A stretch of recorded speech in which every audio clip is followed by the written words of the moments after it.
British advanced pain clinic, నొప్పిమాయం surgery దూరం. For appointments 9155515563. నరాల బలహీనత, ఇది కామన్గా వాడతారు ఈ మాట. అంటే నరాల బలహీనత అంటే ఇందులో చాలా రకాలు ఉంటాయి. అంటే మనకి ఎనిమిక్కయ్యి నీరసంగా ఉంటాం ఒకటి, అలానే ప్రత్యేకించి ఏదైనా జబ్బులు ఉన్నప్పుడు నరాల బలహీన పట్టడం ఒకటి, లేదా ఏదైనా షుగర్ లాంటివి ఉన్నప్పుడు ఆ షుగర్ బాగా క్రానిక్ ముదిరిపోయిన తర్వాత అది మనకి డయాబెటిక్ న్యూరోపతి లాంటివి రావటం, ఇలా పక్షవాతం లాంటివి రావటం, లేదా బ్రెయిన్లో ఏమైనా హెమరేజెస్ లాంటివి ఏర్పడినప్పుడు అట్లాంటివి కూడా కొంచెం తేడా రావటం అనే నరాల బలహీనత అనేది అనేక రకాలుగా అనొచ్చు. దానికి డెఫినేషన్ లేదు. ఇప్పుడు ఒంట్లో బాగాలేదంటే ఎలా జనరల్గా చెప్పలేమో, వేడి చేసింది ఈ మాట జనరల్గా వాడతారు. కానీ స్పెసిఫిక్గా తీసుకుంటే నరాలు వీక్ అయినాయి అంటే దానికి చాలా కారణాలు ఉంటాయి. మెయిన్ కారణం న్యూట్రిషన్ లోపమే ఉంటుంది. అంటే మంచి ఫుడ్డు ఇవ్వకపోవటమే కాకుండా చెత్త ఫుడ్ ఎదురివ్వటం, ఇది ఇంకా హాని. ఇప్పుడు జంక్ ఫుడ్ మనం మార్కెట్లో తినేదంతా ఇవాళ జొమాటోలో, స్విగ్గీలో, హోటల్ నుంచి తెప్పించుకుంటే ప్రపంచం అలవాటు పడిపోయింది. ఇది ప్రజల ఆరోగ్యాల మీద తీవ్ర ప్రభావం చూపిస్తుంది. ఏ హోటల్ ఆడు కూడా ఆ రోజు తెచ్చిన చికెన్ మనకు వండి మనకు పెట్టడు. ఆడు చాలా స్టాక్ ఒకేసారి పెద్ద స్టాక్ కొనుక్కొని దాన్ని ఏదో సాల్ట్ వేసి మ్యారినేట్ చేసి పడేసి డీప్ ఫ్రీజ్లో పడేసి హీట్లో ఇస్తే ఏదైనా బాగున్నట్టు అది అలా జరుగుతుంది. కాబట్టి సో ఇలా చాలా తేడా వస్తుంది. అట్లానే పక్షవాతం లాంటి, పార్కిన్సన్స్ లాంటివి ఉంటాయి. ఇది కూడా మనం అంటే అలానే నరాల బలహీనత జనరల్ మాట మాట్లాడాం, కానీ ఈ పార్కిన్సన్స్ లాగా రావటం ఒక్కోసారి ఏమవుతుందంటే బ్రెయిన్లో కొన్ని క్లాట్స్ ఏర్పడినప్పుడు, బ్రెయిన్లో రక్తం గడ్డగట్టినప్పుడు, ఏదైనా చిట్లినప్పుడు చేసినప్పుడు కూడా మనకి నరాల వీక్నెస్ అవ్వడం జరుగుతుంది. నరాలకు సంబంధించి మెయిన్ సమస్య ఎక్కడ వస్తుందంటే, ప్రధాన సమస్య బ్రెయిన్ కాదు, బ్రెయిన్ అనుకుంటే బ్రెయిన్ కూడా కాదు, ఎక్కువ వెన్నులో మనకి ఎక్కువగా భాగంలో ఏం జరుగుతుందంటే, ముఖ్యంగా L4, L5 దగ్గర ఎక్కువ మందికి అంటే వెన్నంతా ఇబ్బంది పడినప్పటికీ, అంటే లోయర్ మనకి ఇక్కడ గుంటలాగా ఉండే చోట ఆ ప్లేస్లో ఎక్కువ రకరకాల కారణాల మూలన అక్కడ డిస్క్ బల్జ్ రావటం కానీ, అంటే డిస్క్ మధ్యలో మనకి ఒక వెన్నెముక మధ్యలో ఉండే దీని చోట కుషన్లాగా ఉండే ప్లేస్లో ఐదర్ డిస్క్ బల్జ్ అవ్వటం కానీ, అది ప్రొట్యూషన్ ఇంకేదన్నా చొచ్చుకొని రావటం కానీ, అక్కడ బోన్ పెరగటం కానీ బై ఫోర్స్ కానీ, లేకపోతే ఈ డీహైడ్రేషన్ లాంటి కారణాలు అంటే మనకు వాటర్ తాగే అలవాటు చాలా తక్కువ ఉంటుంది. ఈ కారణాలు అనేక కారణాలు ఉన్నాయి. అట్లనే డి విటమిన్, కాల్షియం అందనప్పుడు, అట్లనే సన్నగా ఉండేవాళ్ళు ఈ రిస్క్ మనం చాలా ఎక్కువ గమనించవచ్చు. ఇవన్నీ వెన్నులో ఏమవుతాయంటే, ఎప్పుడైతే ఆ వెన్నులో మనం ఏదైనా దెబ్బతిన్నప్పుడు ఆటోమేటిక్గా దాని కిందకి వెళ్ళే నరాలు, సయాటికా కానీ ఇంకోటి కానీ నరాలు ప్రెస్ అవుతాయి. ఆ ప్రెస్ అయినప్పుడు మనం కాలంతా లాగేస్తుంది, లేదా చెయ్యి అంతా లాగేస్తుంది, లేదా పలానా పార్ట్ అంతా నిప్పుట్టింది అంటాం. దానికి కారణం వెన్నులో ఉంటుంది ఎక్కువ. సో మన వెన్ను స్ట్రెంగ్తన్ చేయడానికి అట్లనే ఇది ఎక్కువ మంది ఎవరికి వస్తుందంటే, సాఫ్ట్వేర్లో అలా కూర్చుని, లేదా ఆఫీసులో పనిచేసేవాళ్ళు ఒకే కుర్చీలో కదలకుండా కూర్చుని పోజర్లో ఉన్న వాళ్ళు కూడా వస్తుంది.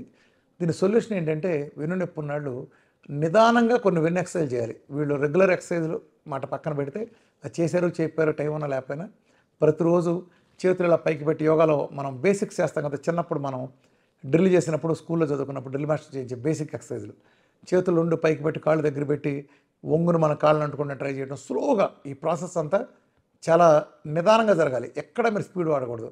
పక్కకు స్ట్రెచ్ అవ్వటం, బోన్ అలా చేయాలి. అలానే ఒకే పోజర్లో మీరు ఎక్కువ కాలం ఉండద్దు. కుర్చీ ఉంటూ కూడా మీరు మార్చుకోండి. చాలా సందర్భాల్లో ఈ నరాల నొప్పులు ఇవి వచ్చినప్పుడు, ఆ వెన్ను కారణమైనప్పుడు ఈ పడుకునే పోజర్ సరి చేసిన, అంటే మన పరుపును కూడా 6 నెలలకోసారి ఒక పక్క నుంచి రెండో పక్క తిప్పేసుకుంటాం. అంటే మన ఏ సైడ్ ఉంటే మనం బి సైడ్కి ఇలా ఫ్లిప్ తిప్పుకోవాలి. ఇలాంటివి కూడా కొంతమంది నడువు నొప్పులు అవన్నీ పట్టేయటం అలా జరుగుతాయి. అట్లనే చైర్లు కూడా మీరు నొప్పి అనిపిస్తే తరచూ మార్చుకుంటాం. తరచుగా చైర్లోంచి లేచి ఒళ్ళు రుచుకున్నట్టుగా చేయటం, ఇట్లాంటివన్నీ కూడా కొన్ని టెక్నిక్స్ పాటించాలి. అలానే అన్నిటికంటే ముఖ్యంగా చేయాల్సింది ఏంటంటే, ఫస్ట్ పని నొప్పులు కానీ వెన్నుకు సంబంధించిన ప్రాబ్లమ్స్ ఉన్నాళ్ళు నీళ్లు బాగా తాగాలి. వాటర్ని క్రమ పద్ధతులు తీసుకోవాలి. ఒకేసారి మీరు కక్కుతుపడి ఎక్కువ తాగకూడదు. 300 ml చొప్పున ప్రతి 45 minutesకి ఒకసారి తీసుకోండి. రోజులో 15 సార్లు నుంచి 17 సార్లు తీసుకోండి. ఇది ఒక అద్భుతమైన ప్రక్రియ. నొప్పులన్నీ దూరం చేసి డిస్క్ ప్రాబ్లం సరి చేయగలుగుతుంది. అట్లనే విటమిన్ డి3ని చాలా హై డోసుల్లో, అంటే ఆల్మోస్ట్ 100 పైన ఉండేటట్టుగా చూసుకోండి. కాల్షియం కూడా ఆహారం ద్వారా న్యాచురల్గా అందేటట్టు ఎక్కువగా ప్రిఫరెన్స్ ఇవ్వండి. అట్లనే ఒమేగా 3 బాగా ఇచ్చినప్పుడు కూడా చేయండి. నరాలు బలహీనం అన్నప్పుడు మనకి ముఖ్యంగా వెన్నును స్ట్రెంగ్తన్ చేయడానికి వాడేది ఏంటంటే, అన్నిటికంటే బాగా కీటోన్స్ అద్భుతమైన ఎనర్జీగా పనికొస్తుంది. కీటోన్స్ని చక్కగా ఉపయోగించుకోండి. కోకోనట్ ఆయిల్ కూడా డైట్ చేసేస్తే ఫుల్గా చేసేస్తారు, నో ప్రాబ్లం. లేని పక్షంలో మీరు పొద్దున 10 గ్రాములు, సాయంత్రం 10 గ్రాములు విధిగా తీసుకోండి. D3 ఫుల్గా కనుక ఉంచుకుంటే మీకు ఈ నరాల ప్రాబ్లమ్స్ తగ్గుతాయి. అట్లానే పక్షవాతం లాంటి కూడా వీఆర్కే డేట్ అద్భుతమైన పరిష్కారం. అనేక మంది మన రికవరీ అయిన కేసెస్ మనం గమనించవచ్చు. ఎందుకంటే ఎప్పుడైతే దానికి మూల కారణమైన డయాబెటీస్ అనేది శరీరంలోంచి పోయిందో, మన డైట్ వలన డయాబెటీస్ 100% పోతుంది కాబట్టి ఆ డయాబెటిక్ న్యూరోపతి కూడా పోతుంది. సో డైట్లో కొత్త స్టెమ్ సెల్ థెరపీ జరుగుతుంది. కొంచెం బాగా ఆహారం తీసుకోవడం ద్వారా అంటే కొత్త సెల్స్ రీజనరేట్ అయ్యి, మొన్న మధ్య మీరు చూసుంటారు ఒక పాపకి మెలకను తగ్గింది. 1 మంత్లో మెలకను పోయిందంటే వెనకమాల న్యూరో మనకి ఆ నరాలు ఉంటాయి కదా, అవి కొత్త రక్తనాళాలు సృష్టించబడటం ద్వారా అంటే స్టెమ్ సెల్ థెరపీలో జరిగింది. అట్లా గ్యాంగ్రీన్లో మన పూడిపోయిన కాళ్ళు కొత్త కండ వచ్చేసిన, ఆ బ్లాక్ కలర్ పోయి కనీసం కొత్తది వచ్చిన, సురాసిస్ లాంటి వాటిల్లో పాతది కుళ్ళిపోయిన చర్మం లాంటి ఉండేది కొత్తది వచ్చిన స్టెమ్ సెల్ థెరపీ జరుగుతుంది వీఆర్కే డైట్లో. అలానే నరాలు కూడా రక్తనాళాలు సరిగ్గా వస్తాయి. మీరు గ్యాంగ్రీన్ కేసులో కూడా బ్లాక్ కలర్ బొగ్గులా మాడిపోయినాయి మనకి మామూలుగా వర్షం సరి చేయొచ్చు. దీన్ని మన కలర్ డాప్టర్ లాంటివి చూసుకున్నప్పుడు మనకు తెలుస్తుంది. కాళ్ళల్లో కూడా కొన్ని రక్తనాళాలు గడ్డగట్టినప్పుడు ఆ కాళ్ళు నల్లబడిపోవటం, తొందరలో బాగా నల్లబడిపోయి ఉబ్బిపోవటం లాంటివి జరుగుతాయి. దీనికి పరిష్కారం లేదనుకుంటారు, అంత సీన్ లేదు, దానికి వేరే ఏ మందులు వాడవసరం లేదు. వీఆర్కే డైట్ చేస్తే ఆ రక్తనాళాల్లో బ్లాకులన్నీ తొలగిపోతాయి. దాని ద్వారా మెయిన్ షుగర్ బీపీలన్నీ పోతాయి కాబట్టి, మన డైట్లో ఎలాగో షుగర్ బీపీ థైరాయిడ్ లాంటివన్నీ పోతాయి కాబట్టి అలా మందులన్నీ దూరం అయిన తర్వాత ఆ క్లాట్స్ కూడా చక్కగా కరిగిపోయి ఆ కాలు మామూలుగా రావటం కొన్ని లక్షల మందిలో మరి జరగటం ఇది ఉంది. మెయిన్ న్యూరలాజికల్ ప్రాబ్లమ్స్ అన్నీ కారణం ఏంటంటే ప్రధానంగా షుగర్లోను బీపీలోను ఎక్కువగా వస్తాయి. నరాలు చిట్లిపోయే సమస్యలు లాంటి హై బీపీల్లో వస్తాయి. లేదా షుగర్లో ఉన్నప్పుడు దీర్ఘకాలం షుగరు ఈ మందుల కారణంగా నరాలు డిపాజిట్ అవటం వలన మైక్రోవాస్కులర్ నర్వ్స్లో కూడా ప్రాబ్లమ్స్ వచ్చి కిడ్నీలు కాళ్ళు పోవటానికి అనేది కొంత కారణం అవుతుంది. ఈ ప్రాబ్లమ్స్ అన్నీ కూడా డైట్తో పోతాయి.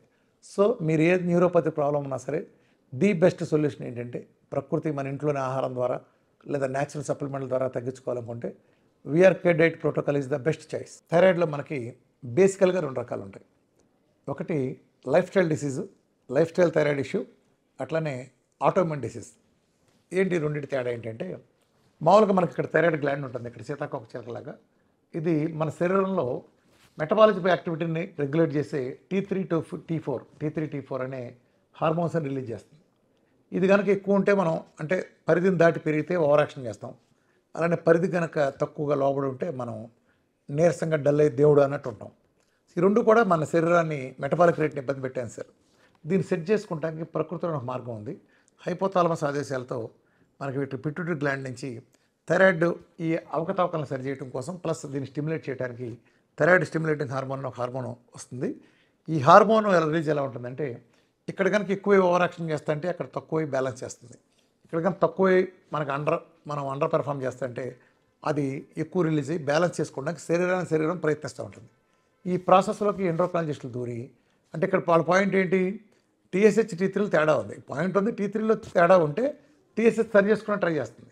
కానీ ఎప్పుడైతే మనం ఎండోక్రైనాలజీలో అందులోకి వెళ్ళే మందులు దూరామో అంటే TSH పెరిగింది లేదా తగ్గింది అనేది ఈ రెండింటిని బట్టి ఉంటుంది. కానీ మనం అది గమనించకుండా అంటే దాన్ని ఇగ్నోర్ చేసి అది పెరగటం మీద నేరం అన్నట్టు, నిజానికి పైకి చూస్తే అలా ఉంటుంది, TSH పెరగడం తప్పు అన్నట్టు. కానీ అది సెట్ చేసుకునే ప్రాసెస్లో భాగం. ఇప్పుడు జ్వరం ఉంది, జ్వరం రావటం మనం బ్యాడ్ అనుకుంటాం, జలుబు చేయటం తుమ్ము రావటం మనం బ్యాడ్ అనుకుంటాం, దగ్గు రావటం బ్యాడ్ అనుకుంటాం. కాదు, ఇది ఇమ్యూనిటీలో మనం ప్రొటెక్ట్ చేసుకోవడానికి మన శరీరం మన ఇమ్యూనిటీ సిస్టమ్ చేసే ఒక ప్రాసెస్. బాగా తగ్గినప్పుడు ఇక్కడ క్రిములు పట్టుకుని నేలాడితే దగ్గునే ఫోర్స్ వాడటం ద్వారా ఇక్కడ గొంతులో ఉండేది బై ఫోర్స్ బయటకు నెట్టేయడానికి శరీరం చేసే ప్రయత్నం. అట్లనే థైరాయిడ్లో కూడా అలాంటి ప్రయత్నం జరుగుతుంటే ఈ థైరోనామాలు ఇవన్నీ రాస్తారు. పాప కర్మ ఏంటంటే ఇవాళ ఇది ఆ సీసాల్స్ ఎప్పుడైతే మనం రూపాయి ఉప్పు తీసేసి సీసాల్ట్ నేచురల్ తీసేసి కెమికల్ సాల్ట్లు వచ్చినాయో అప్పటి నుంచి ఇది ఉధృతం అయిపోయింది. ఇవాళ ఆడపిల్లల్లో 100కి 70 నుంచి 80 మందికి థైరాయిడ్ మనం గమనించవచ్చు. చిన్నపిల్లల దగ్గర నుంచి థైరాయిడే, ఎవరిని చూసి థైరాయిడే. దీని మూలన మొత్తం హార్మోన్ బ్యాలెన్స్ అయిపోయి అన్ని రకాల బ్యాలెన్స్ల కారణంగా హార్మోన్ ఇంబ్యాలెన్స్ కారణంగా వీళ్ళు గడ్డాల మీసాలు పెంచడం, పీరియడ్స్ అంటే లేదు, డెలివరీలు అంటే ఆ సంతాన సాఫల్య కేంద్రాల చుట్టూ తిరిగి ఐవీఎఫ్ లేని పిల్లలకి వెళ్ళైన పరిస్థితి రావటం, ఇవన్నీ కూడా ఒక రకంగా చెప్పాలంటే ఆడపిల్లలాగా లేకపోవడం కారణం కూడా వాళ్ళు మగపిల్లలాగా మారిపోవడానికి గంగ చంద్రముగ్గా మారిందంటారే ఆ టైపులో ఇవాళ మగపిల్లలు ఆడపిల్లలాగా మారిపోవడానికి కారణం ఈ హార్మోనల్లో ఇష్యూస్, ముఖ్యంగా ఆడపిల్లలు ఎక్కువ ఉంటాయి. వీటన్నిటి కారణం అవుతుంది. ఈ ఎప్పుడైతే దీంట్లో దూరారో కానీ తగ్గుతుందా చూడండి. మీరు థైరాయిడ్కి మీరు ఎవరైనా ఎండోక్రైనాలజిస్ట్ దగ్గరికి వెళ్ళారు, జీవితంలో ఎండోక్రైనాలజిస్ట్ బయట తీసుకొచ్చారా? ఎప్పుడైనా సరే మీరు ఒకటి గమనించండి, జీవితంలో మీరు డాక్టర్ దగ్గరికి వెళ్ళారు ఒక థైరాయిడ్ గురించి కానీ లేదా షుగర్ కానీ బీపీ కానీ ఇంకోటి కానీ, ఆయన మీకు ఏం చెప్తారు, ఇది మీరు ఇప్పుడు కాదు జీవితాంతం మందులు వాడాల్సిందే అంటారు. అంటే ఆయన ఎంత స్పష్టంగా చెప్తున్నారంటే అయ్యా నీ ఈ జబ్బు నీకు వచ్చిన సమస్య ఇప్పుడు తగ్గుతుంది, 5 ఏళ్ళు తగ్గుతుంది, 10 ఏళ్ళు తగ్గుతుంది అనుకోవద్దు. నువ్వు చచ్చిపోయే వరకు కూడా నీ జబ్బుని మేము తగ్గించలేని అసమర్థులం అని ఆయన మన మొహం చెప్పాడు. ఇది సింపుల్గా పోతుంది. థైరాయిడ్ గురించి ఎవరో భయపడద్దు. థైరాయిడ్ చాలా సింపుల్గా, మామూలు థైరాయిడ్ అయితే సింపుల్గా పోతుంది. ఇప్పటిదాకా నేను చెప్పింది మామూలు థైరాయిడ్. రెండో థైరాయిడ్ ఏంటి, అదే ఇంకా చాలా ఉన్నాయి, కానీ ఒక ప్రముఖమైనది ఏంటంటే హషిమోటో థైరాయిడైటిస్. హషిమోటో థైరాయిడైటిస్ అంటుంది దీన్ని ప్రముఖంగా. ఇది ఎక్కువ మంది ఉండేటి గురించి మనం డిస్కస్ చేస్తున్నాం ఇక్కడ. ప్రపంచంలో అన్ని కేటగిరీ గురించి కాదు. హషిమోటో థైరాయిడైటిస్ ఇది ఏంటంటే థైరాయిడ్ గ్లాండ్ బాగుంటుంది, కానీ ఈ గ్లాండ్ను కాపాడటానికి మన శరీరంలో ఇమ్యూనిటీలో కొన్ని యాంటీబాడీస్ ఉంటాయి, థైరాయిడ్ యాంటీబాడీస్. మామూలుగా అదర్వైజ్ ఆ థైరాయిడ్ యాంటీబాడీస్ మన థైరాయిడ్ గ్లాండ్ని ప్రొటెక్ట్ చేయాలి. కానీ ఎప్పుడైతే మన శరీరంలో ఇమ్యూనిటీ లోపాలు వచ్చినాయో ఇది పొరపాటుగా అర్థం చేసుకుని ఒక పోలీసు వాడే మన మీద అటాక్ చేసి మన తన్ని డబ్బులు లేకపోతే ఎలా ఉంటుందో అలా మన థైరాయిడ్ గ్లాండ్ని కాపాడాల్సిన థైరాయిడ్ యాంటీబాడీసే మన థైరాయిడ్ గ్లాండ్ మీద అటాక్ చేసే సిచ్యువేషన్ ఉంటుంది. అప్పుడు ఏం జరుగుతుందంటే దీన్ని కంట్రోల్ చేయడం కోసం టీఎస్హెచ్ ఫిగర్లు కూడా అబ్నార్మల్గా పెరుగుతాయి, అబ్నార్మల్గా మారుతాయి. ఆ కండిషన్నే మనం హషిమోటో థైరాయిడైటిస్ అంటాం. 100కి 99 మంది ఎండోక్రైనాలజిస్టులు దీనికి సంబంధించి ఎలాంటి వైద్యం అసలు నిజానికి లేదు. అసలు చిన్నది పిల్లదే తగ్గదు, ఆ జీవనశైలి వ్యాధులు ఉండే పిల్లదే తగ్గించలేరు వీళ్ళు ప్రపంచంలో. హషిమోటో థైరాయిడైటిస్ అనేది అసాధ్యమని చెబుతారు, కానీ అంత సీన్ లేదు. ఈరోజు కూడా ఒక ఆయన వచ్చారు మెడికల్ ఫీల్డ్లో, ఒక ఆయన 20 సంవత్సరాల నుంచి హషిమోటో థైరాయిడైటిస్. చక్కగా ఆయనకి ఒక నెల నార్మల్ అయిపోయింది. హషిమోటో థైరాయిడైటిస్ మన డైట్లో చక్కగా తగ్గుతుంది. మామూలు థైరాయిడ్ ప్రాబ్లం తగ్గడానికి 100కి 90 మందికి నెల రోజులు, లేదా మిగతా వాళ్ళకి ఒక నెల, 2 నెలలు, 3 నెలలు పడితే హషిమోటో థైరాయిడైటిస్ కొంచెం ఎక్కువ సమయం పడుతుంది. ఎందుకంటే ఇది ఆటో ఇమ్యూన్ కాబట్టి ఒక్కొక్కరికి ఒక రకం అవుతుంది, ఒక్కొక్కరికి ఒక్కో రకంగా ఉంటుంది. ఒక నెల, 2 నెలలు పడితే ఒకరికి 6 నెలలు పట్టచ్చు, ఒక సంవత్సరం పట్టచ్చు. హషిమోటో థైరాయిడైటిస్లో మన డైట్లో అద్భుతమైన ఫలితాలు చూడవచ్చు. ఈ హషిమోటో థైరాయిడైటిస్ సమస్య సాల్వ్ అయ్యే వరకు కూడా టీఎస్హెచ్ లాంటివి రకరకాల ఫిగర్స్ చూపిస్తాయి. కాబట్టి ఒక ప్రాబ్లం ఏం జరుగుతుందంటే ఎప్పుడైతే హషిమోటో థైరాయిడైటిస్ ఉందో టీఎస్హెచ్ విపరీతంగా వేరియేషన్ వస్తుంది. ఒకరోజు 0 ఉండొచ్చు, ఒకరోజు 6000 ఉండొచ్చు, కొన్నాళ్ళకి మళ్ళీ అది 50కి 60కి రావచ్చు. విపరీతంగా ఫ్లక్చువేట్ అవుతుంది. కాబట్టి మనాళ్ళు జరిగిన తప్పు ఏంటంటే డాక్టర్లో ఎండోక్రైనాలజిస్ట్ దగ్గరికి వెళ్ళగానే ఇవాళ ఎంత ఉంటే ఒకటి మెడిసిన్ రాస్తే దాని డబుల్ అయితే డబుల్ మెడిసిన్ రాస్తారు. ఇట్లా 200 యూనిట్లు కూడా కొట్టి వాళ్ళ శరీరాన్ని హార్మోను దీంతో, అంటే అది నిజానికి అది కూడా కరెక్ట్ కాదు, అది నెక్స్ట్ ఫ్లక్చువేట్ అయిపోతుంది.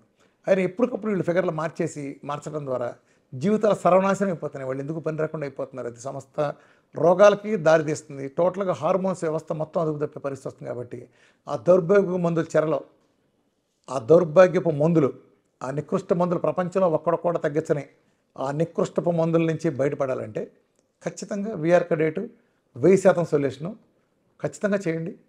అద్భుతమైన ఫలితాలు, మిరకల ఫలితాలు అంటూ మీరే చూస్తారు. రెండూ కూడా వీఆర్కే డేట్తో చక్కగా తగ్గుతాయి. మొట్టమొదటగా మీరు కనుక ఈ వీడియో చూస్తున్న వాళ్ళు కనుక మీరు థైరాయిడ్ పేషెంట్లు మేము 10 ఏళ్ళ నుంచి వెళ్తాం, 5 ఏళ్ళ నుంచి వెళ్తాం అనుకునేటట్టయితే మీరు అది నార్మల్ లైఫ్ స్టైల్ డిసీజా మీ డాక్టర్ మీకు చెప్పి ఉండకపోవచ్చు. అంటే కొంతమంది మంచి ఎండోక్రైనాలజిస్ట్ చెప్తున్నారు, వాళ్ళని నేను అప్రిషియేట్ చేద్దాం. కానీ 100కి 90 మందికి అసలు దీని గురించి అవగాహన లేదు. మీ అంతా మీరు ఇండిపెండెంట్గా మీరు యాంటీ-టీపీఓ అనే టెస్టు ఎక్కువగా అది వాడతారు. ఇంకా వేరే టెస్ట్ ఉన్నప్పటికీ యాంటీ-టీపీఓ అనేది ప్రామాణికంగా ఉండే టెస్టు, అది చేయించుకోండి. యాంటీ-టీపీఓ కనుక మీకు అదుపులో ఉంటే హషిమోటో థైరాయిడైటిస్ లేనట్టు, అది కనుక ఎక్కువ ఉంటే హషిమోటో థైరాయిడైటిస్ ఉన్నట్టు. ఫస్ట్ మీకు వచ్చిన జబ్బును తెలుసుకోండి. ఆ తర్వాత రోగానికి సంబంధించిన చికిత్స తర్వాత వీఆర్కే డేట్తో మామూలు రెగ్యులర్ థైరాయిడ్ అయినా హషిమోటో థైరాయిడైటిస్ అయినా దెబ్బ తగ్గుతాయి. ఆటోఇమ్యూన్ తగ్గాలంటే ఈ ప్రపంచపు అత్యుత్తమ మార్గం 1 నుంచి 100 వరకు వీఆర్కే డేట్. Thank you.